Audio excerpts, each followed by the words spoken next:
Assalamu alaikum students, this is Muhammad Iqbal Baba Khair, your course facilitator for the data system and risk paper from Tabanis. अच्छा, आज हमने एनेक्स्टर D पढ़ना है। एनेक्स्टर D जो है वो लाइक एनेक्स्टर सी हमारे लोकल लॉज के ऊपर है और बहुत ज़्यादा स्पेसिफिक लॉज के ऊपर बात करेगा, यानी कि इसके अंदर हम जो है वो नेशनल साइबर सिक्योरिटी पॉलिसी से लेकर प्रिवेंशन ऑफ यानी कि पीका ऑर्डिनेंस से लेकर इलेक्ट्रॉनिक ट्रांजेक्शन ऑर्डिनेंस यानी कि ईटीओ तक हर स्पेसिफिक लॉज को हम डिस्कस कर रहे होंगे। और जिस तरीके से हमने एनेक्स्टर सी के अंदर स्टेट बैंक ऑफ पाकिस्तान की गवर्नेंस का फ्रेमवर्क पढ़ा, इसी तरीके से एनेक्स्टर डी के अंदर हम बहुत ज़्यादा स्पेसिफिक लॉज को लेकर चल रहे होंगे। तो एनेक्स्टर डी का हमारे पास जो नाम है वो है पाकिस्तान का legal framework, Pakistan legal framework for cyber crimes and digital security. तो साइबर क्राइम्स और डिजिटल सिक्योरिटी से लेकर हम बहुत ज़्यादा स्पेसिफिक ऑर्डिनेंस यानी कि फ्रेमवर्क्स और ऑर्डिनेंस को पढ़ रहे होंगे। तो सर देखते हैं कि इसके अंदर सबसे पहले हम क्या चीज़ें पढ़ रहे होंगे। तो सबसे पहले याद रखिएगा कि एनेक्स्टर डी जो है उसका फोकस मेनली तीन चीज़ों के ऊपर है। उसमें जो पहला जो इसका फोकस है वो है NCSP 2021। अच्छा, ये ईयर्स भी याद रख लीजिएगा, हो सकता है क्या आप MCQs के अंदर ईयर भी पूछ ले। NCPS का मतलब नेशनल साइबर सिक्योरिटी पॉलिसी, ठीक है, पहला फोकस इसका ये है। दूसरा उसका जो फोकस है वो है पीका ऑर्डिनेंस यानी कि PECA। अच्छा, ये जो ऑर्डिनेंस आया था ये 2016 में आया था। इसका मतलब है prevention of electronic crimes act, prevention of electronic crimes act, ठीक है। और तीसरी चीज़ जो हम पढ़ेंगे इसके अंदर वो पढ़ेंगे ETO, ये 2002 के अंदर आया था और इसका मतलब है इलेक्ट्रॉनिक ट्रांजैक्शन ऑर्डिनेंस। सर ये नेशनल साइबर सिक्योरिटी पॉलिसी क्या करता है यार, ये साइबर डिफेंस को स्ट्रेटेजिक डायरेक्शन देता है। जितने भी साइबर डिफेंस हैं, जो साइबर अटैक होते हैं हमारे पास, तो उसकी डिफेंस के लिए ये एक स्ट्रेटेजिक डायरेक्शन प्रोवाइड करता है। ज़रा एक सेकंड सब्र करिएगा, मैं ज़रा सा ये चीज़ हटा कर चेक करूँ जी। तो ये हमें क्या करता है सर, ये साइबर जो डिफेंस है ना, ये साइबर डिफेंस के लिए एक स्ट्रेटेजिक डायरेक्शन प्रोवाइड करता है। कौन? NCPS, ठीक है। ये थोड़ा सा आपने इसका इंट्रोडक्शन याद रखना है। अच्छा, पीका क्या करता है सर? पीका करता है आपको लेजिस्लेशन देता है अगेंस्ट साइबर क्राइम।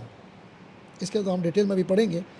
ये लेजिस्लेशन है यानी कि बाकायदा ये अप्रूव्ड ऑर्डिनेंस है, और बल्कि मेरे ख्याल से अब तो एक्ट बन गया। हाँ, अब ये एक्ट है, पीका एक्ट है। अब पहले ऑर्डिनेंस था, अब ये एक्ट बन गया। तो ये लेजिस्लेशन है अगेंस्ट साइबर क्राइम,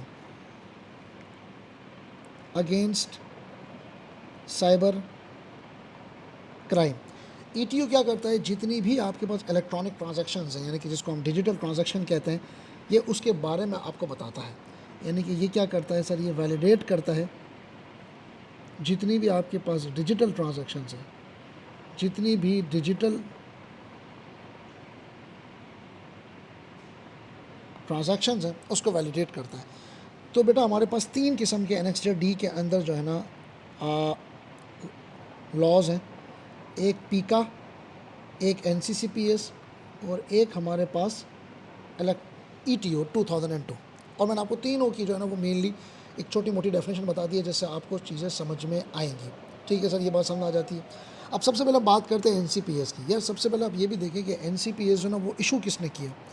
ये आपके पास जो आपकी जो मिनिस्ट्री है यानी कि ministry of information technology and telecommunication, ये इसने इशू किया है। ज़रा देख लेते हैं इसको।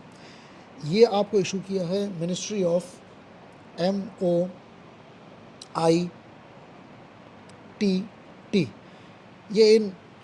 ये जो हमारे पास मिनिस्ट्री है, ministry of information technology and telecommunication, ये इसने आपको इशू किया यानी कि गवर्नमेंट ऑफ पाकिस्तान। किस लिए? ताकि हमारे पास जो भी रिस्क आ रहे हैं और थ्रेट्स आ रहे हैं साइबर स्पेस में, जैसे कि cyber attacks, hackings, data breaches और किसी भी किस्म का स्पैनेज हमारे पास जो हो रहा है, वो उसके लिए हमारे पास एक डायरेक्शन होगा किस तरीके से उससे बचा जाए। एक फ्रेमवर्क है और वो हमें एक और बात बताऊँ मैं, कभी जो फ्रेमवर्क है ना, ये किसी कंपनी का नहीं बल्कि नेशनल साइबर सिक्योरिटी का है। तो ये कंट्री लेवल को ज़्यादा टारगेट कर रहा है कि कंट्री लेवल के ऊपर, ठीक है, हमारे पास कंट्री लेवल के ऊपर जितने भी साइबर अटैक्स हैं ये उनको डील करेगा। जैसा कि मैंने आपको बताया हैकिंग, जैसा मैंने आपको बताया डाटा ब्रीच, ठीक है। जैसा मैंने आपको बताया अटैक्स, कोई किसी भी किस्म का कोई अटैक है,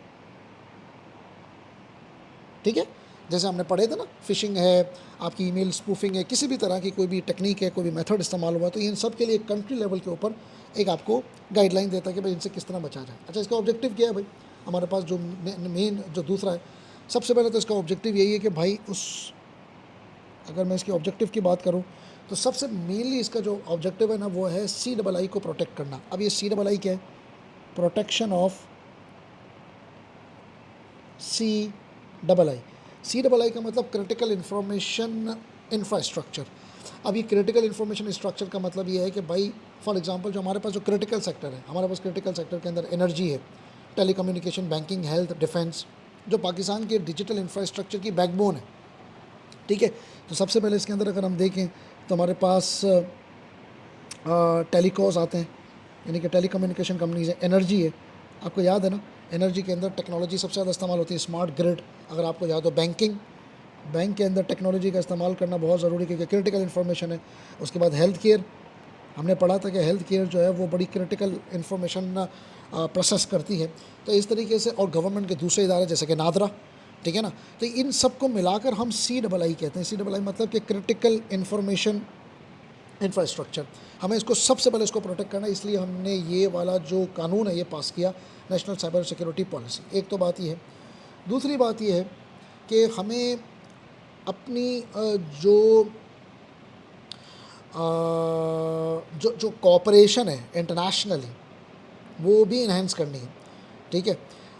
किस तरीके से? हमारा जो मकसद है वो ये मकसद है कि हम इंटरनेशनल कानून के तहत आ जाएं, यानी कि हम अपने पाकिस्तान के जो साइबर क्राइम के जो इंसिडेंट्स हैं उसको हम इम्प्रूव करें by coordinating with the global cyber security entities. यानी कि हमारा काम ये है कि कोऑपरेट करना,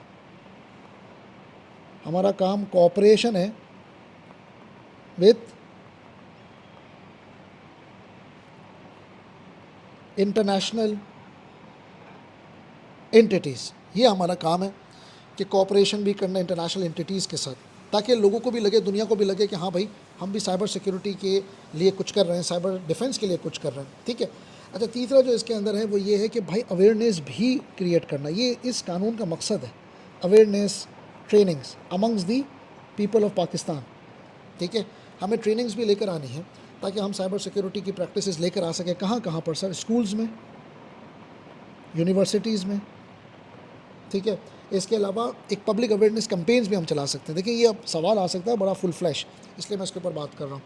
अच्छा, इसके अलावा इसका एक ये भी है कि हमारे पास what do we call is, हमें हमें हमें पब्लिक प्राइवेट पार्टनरशिप को भी प्रमोट करना है, यानी कि कोई ऐसा सेक्टर जो कि प्राइवेटली बड़ा अच्छा काम कर रहा है और हम इसके साथ पब्लिकली काम कर रहे हैं, तो हम गवर्नमेंट और प्राइवेट इंडस्ट्री के साथ मिलकर भी कुछ साइबर सिक्योरिटी के स्टार्टअप्स को और कुछ लोकल सॉल्यूशंस को हम डेवलप कर सकते हैं।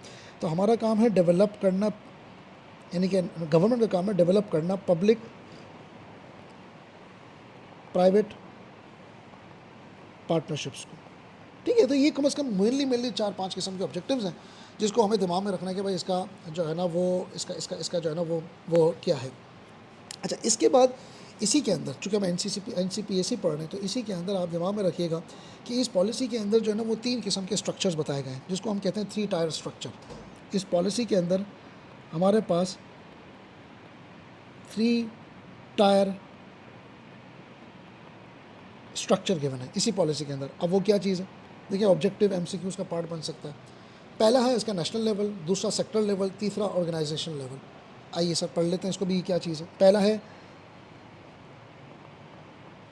नेशनल लेवल, दूसरा हमारे पास है इसका सेक्टोरल लेवल, और तीसरा हमारे पास इसका है ऑर्गेनाइजेशनल लेवल। यानी कि ये पॉलिसी 3 लेवल्स के ऊपर बात करती है। अब नेशनल लेवल का मतलब क्या है? नेशनल लेवल का मतलब ये है कि आपने जो नेशनल लेवल की जो एक सेंट्रल एंटिटी होगी वो इस्टेब्लिश की जाएगी, जो कि 2 किस्म की साइबर सिक्योरिटीज़ को देखेगी। यानी कि नेशनल लेवल के अंदर 2 चीज़ें हैं, पहला छोटा n एनसर्ट, ठीक, और दूसरा छोटा n एनसॉक, एनसर्ट मतलब national computer emergency response team. ये किस चीज़ के लिए रिस्पांस होगी?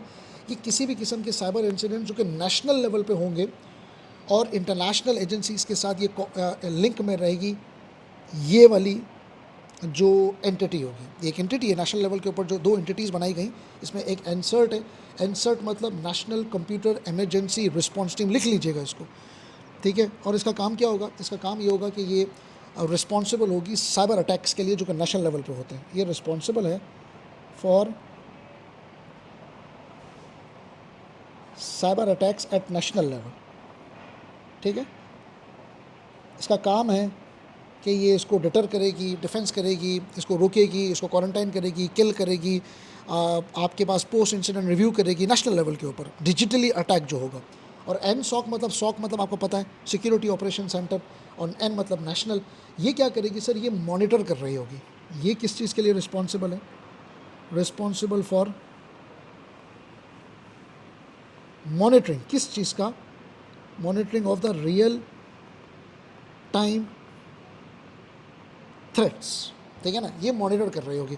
तो नेशनल लेवल के ऊपर हमारे पास दो चीज़ें हैं, दो मेन एंटिटीज़ हैं। सेक्टर लेवल का मतलब ये है कि भाई सेक्टोरियल गाइडलाइन भी दी गई है, यानी कि स्पेसिफिक रिस्पॉन्स सेक्टर लेवल के ऊपर, कि भाई हर सेक्टर अपने अपने हिसाब से किस तरीके से रिस्पॉन्ड करेगा। फॉर एग्जांपल हमने ऊपर जैसे पढ़ा, तो टेलीकॉस कैसे करेगा, बैंक कैसे करेगा, एनर्जी कैसे करेगा, हॉस्पिटल कैसे करेगा, ठीक है। ये हमने स्पेसिफिक जो है ना वो रिस्पॉन्स बनाए। स्पेसिफिक सर्ट, इसको हम कहेंगे स्पेसिफिक सर्ट, ठीक है। स्पेसिफिक CERT यानी कि specific computer emergency response time हमने बनाया, जो कि हर सेक्टर के पास एक डेडिकेटेड टीम होगी कि वो किस तरीके से रिस्पॉन्स करेगी। एक नेशनल लेवल के ऊपर बना, नेशनल लेवल का मतलब इसमें फेडरल सूबाई सारी हुकूमतें आ गई, और एक आपके पास सेक्टर लेवल पे बना। एक हमारे पास बना ऑर्गेनाइजेशन लेवल के ऊपर, जिसके अंदर हमने क्या करना है, एक CISO हमने अपॉइंट करना है। CISO मतलब चीफ इंफॉर्मेशन सिक्योरिटी ऑफिसर, हमने ये अपॉइंटमेंट करना है, और ये मैंडेट है, लाजमी अपॉइंट करना है, जो कि आपको साइबर सिक्योरिटी की पॉलिसी बताती है। और इसके बाद हमें क्या करना है, ये इसका ये इसकी ज़िम्मेदारी होगी कि साइबर सिक्योरिटी की पॉलिसीज़ को इम्प्लीमेंट करना, ऑडिट करवाना, और नेशनल स्टैंडर्ड्स के साथ कंप्लायंस करना। ये CISO जो साइबर हमारे पास जो चीफ इंफॉर्मेशन सिक्योरिटी ऑफिसर होगा, सर ये किस चीज़ के लिए रिस्पॉन्सिबल होगा? फॉर मॉनिटरिंग ऑर्गेनाइजेशन लेवल पे, for monitoring, for audit, for implementation, ठीक है, और for coordinating with national standards, coordinating with national standard, ठीक है जी। तो ये इनके लिए ज़िम्मेदार होगा। तो हमने ये 3 लेवल पे भाईजान पढ़ लिए, तो ये दिमाग में रखिएगा। अच्छा, उसके बाद जो मेन चीज़ है वो ये है कि हम अपनी जो CII था उसको, यहाँ पे ये भी बताया गया है कि हमने जो CII था जो हमने पढ़ा, क्रिटिकल इंफॉर्मेशन सेक्टर, यार इसको थोड़ा सा इन्होंने ये बताया आपकी बुक के अंदर कि इसकी प्रोटेक्शन कैसे होगी। तो पहले याद रखिएगा कि हम सबसे पहले जो भी एंटिटीज़ जो क्रिटिकल इंफॉर्मेशन सेक्टर को मैनेज कर रही होंगी, इनको अपने दिमाग में रखना है कि इनको एनेक्स्चर A, B, C जो ये फॉल कर रहा होगा ना, सबको इन्फोर्स करना है, तभी इनका क्रिटिकल इंफ्रास्ट्रक्चर जो है ना वो प्रोटेक्ट हो सकेगा। जैसे हमने एनेक्स्चर A के अंदर क्या पढ़ा, अगर आप टेक्निकली देखें तो हमने एनेक्स्चर A के अंदर ISOs पढ़े ना, तो इसी तरीके से ISO 27001, ठीक है।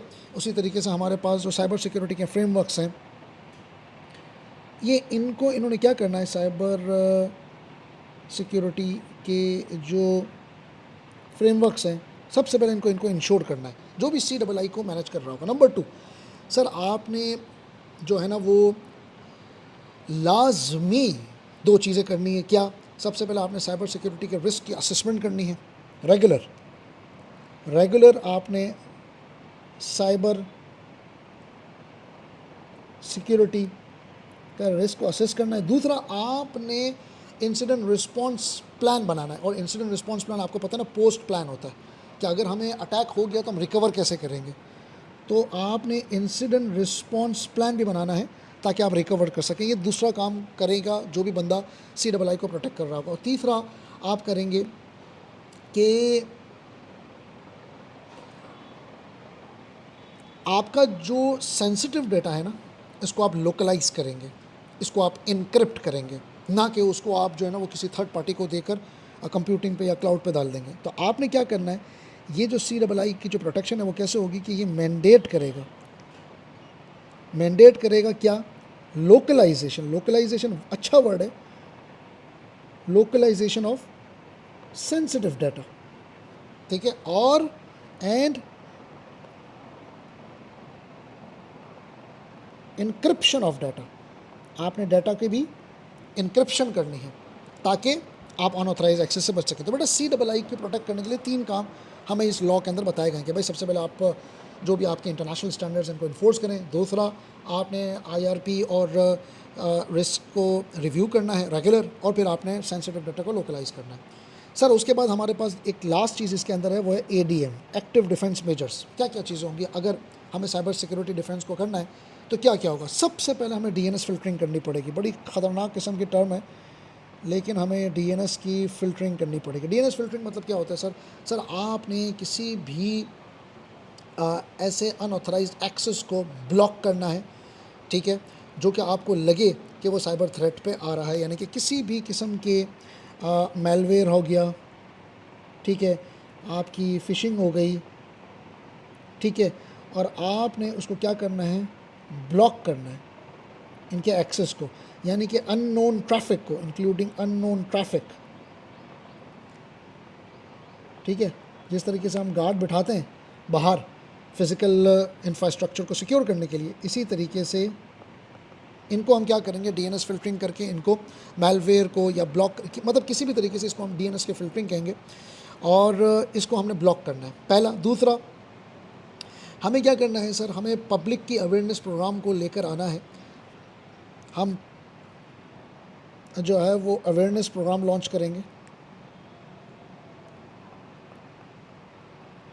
हम अवेयरनेस प्रोग्राम लॉन्च करेंगे ताकि इससे क्या होगा, इससे हमारे पास जो है वो पब्लिक को पता चलेगा और वो किसी भी पब्लिक IP के अंदर या कोई भी फ़िशिंग अटैक से दूर रहेंगे। और तीसरा हमारे पास एक्टिव मेजर के अंदर कोलैबोरेशन है, जो कि हम ऑलरेडी पढ़ चुके हैं ऑब्जेक्टिव के अंदर, कि सर आपने कोलैबोरेशन करनी है विद द